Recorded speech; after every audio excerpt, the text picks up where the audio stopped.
Hello, thank you, Society 36, for giving me this Margaret Gorman Early Career Award. My name is Chen. I'm giving a talk on embodying the psychology of religion, Daoism, religious experience, and human flourishing upon receipt of this award. Um, I went to University of Oregon for my doctoral study with Azim Sharif in 2012. Um, Coincidentally, that was the year Azim got the same early career award. Prior to that, I studied with Ralph Hood at the University of Tennessee, Chattanooga in 2009 to 2011. Ralph Hood was the recipient of William James Award given by the division in 1995. I'm really proud to join this family. I got my PhD in 2017, moved on to academic career track, got tenured in 2021, and I got promoted to full professor earlier in 2026. I'm now working at the School of Nursing because of my extensive research on health and spirituality, but I'm also a affiliate faculty member with health psychology and I collaborate extensively with psychology faculty members. Um, Although I've published quite a lot on health-related topics and religion and spirituality, my core interest is in mysticism. Earlier in my career, I did empirical studies with Buddhist monks and nuns, Christians, Muslims in Iran, Pakistan, and like North American shamans, so on and so forth, to study their religious and spiritual experiences while they practice.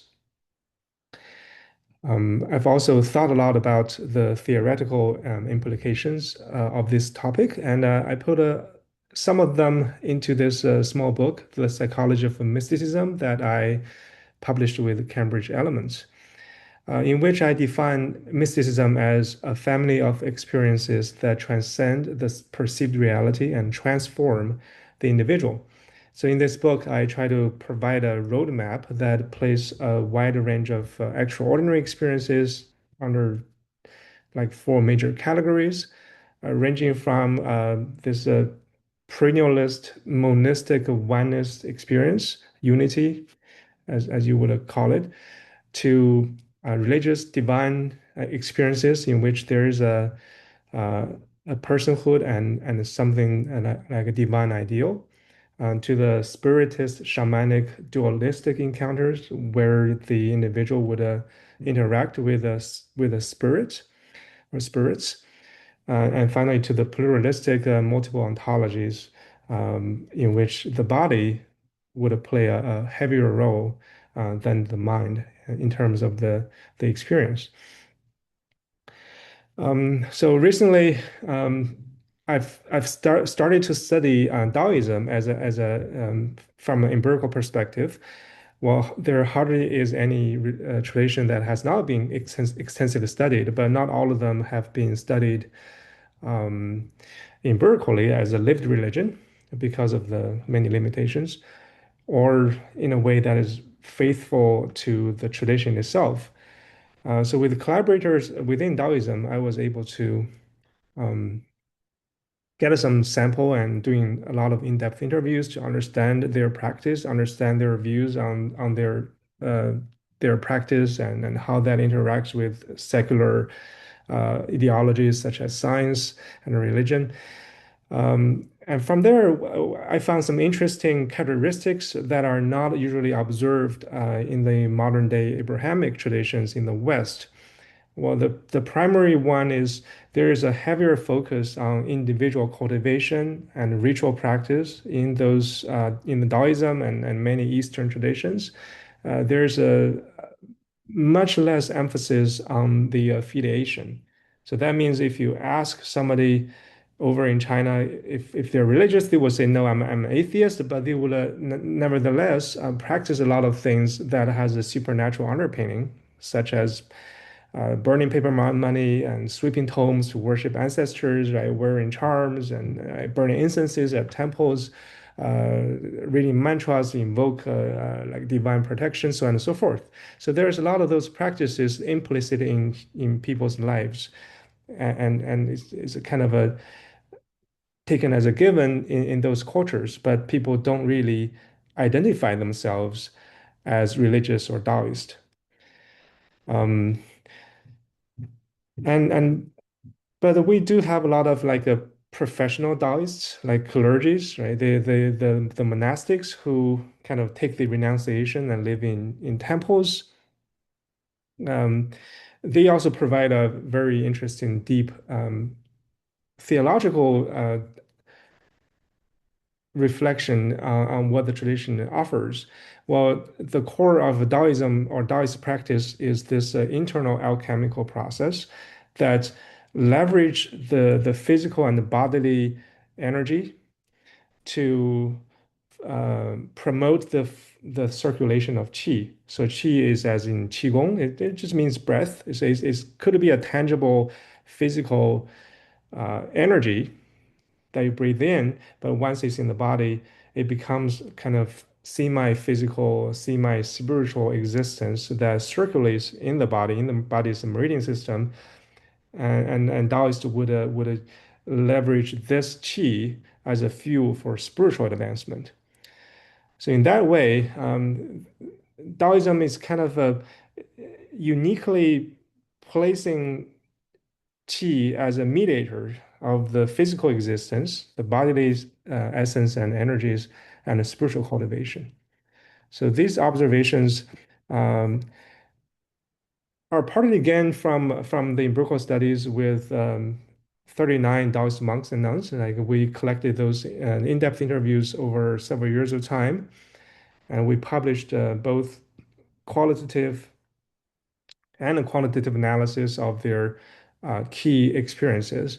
Well, at the center of their experience network is this bodily sensations, right? When they practice, they feel the flow of qi in their body, and that creates all kinds of sensations such as warmth, numbs, and the flow of energy, so on and so forth. And with that, there's a strong resonance with the world, right? Like the Taoism, the word Tao in Taoism means cosmic principle. So at the very bottom level, a Taoist wants to achieve a harmony with the nature, right? To resonate with the principles around them. So this kind of empirical work lays some foundations for later studies. And with my collaborator, we've been writing quite a few theoretical pieces recently to advance the thesis that Taoism uh, is kind of a unique religious tradition that places physicalism, the body, kind of at the center of spiritual cultivation, right? So of course they do meditations, but unlike Buddhism, not everything is happening between the ears, right? They're doing a lot of things with their body. This is probably partly due to this historical transition from external alchemy. Uh, During that time, people actually took substance to aid their to have an altered state of consciousness. And then that tradition kind of becomes internal alchemy, in which Taoists started to view their body as the source of all those substances they need. So they just harvest within their body. So this kind of perspective is written in a chapter that has just been published with David Yeden and Michiel van Elk in their handbook. Um, So, by nature, so the Taoist epistemology does not really sharply separate the natural from the sacred. Rather, it integrates embodied empiricism, cosmological correspondence, and theological reasoning into a unified interpretive framework. Right. So so what counts as nature, um, or science or physicality does not really conflict with the spiritual realm, the unseen realm. So discuss this view of science and religion kind of conflict or correspondence thesis in this paper that we have written for Zygon. Um, to talk about it, like really the Taoist experience is nothing in conflict with this naturalistic perspective, although there is a huge religious underpinning under it. Um, and also, by studying Taoism, we kind of expanded the theory on deconversion and living religion. Um, so currently, the study of deconversion is mostly from kind of self-report people who identify themselves as living their religion that they grew up with. It's usually a ceasing practice and a disaffiliation from a membership perspective.